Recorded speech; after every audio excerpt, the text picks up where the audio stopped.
Have you ever hijacked a selfie? Well, if not, I have a really cool tip for you for dynamic street and travel photographs. Okay, let's begin. So one of my favorite places to photograph is in a place called Harajuku, and it's in Tokyo. It's very famous for its shopping, its fashion, its youth culture.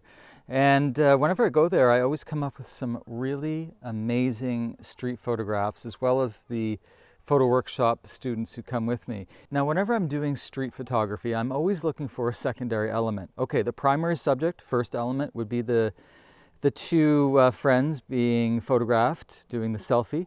Now, the secondary element is this woman on the left. She's looking straight at me and at you. Now, is she doing a photobomb? Possibly. Regardless, she is an important part of this photo and really adds to the overall story. And interestingly enough, her face is almost the same size as the face of the two friends. So whenever we're doing street photography, always, of course, think of an interesting subject. Yes, that would be the two friends.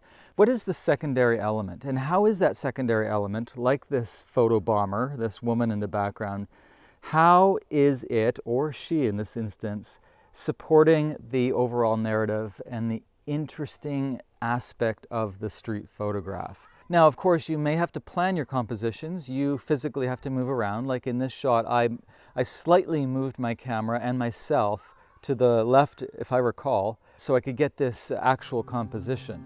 So to sum up, look for the interesting subject and look for something in the background that can support that subject. And most importantly, have fun with your street and travel photography.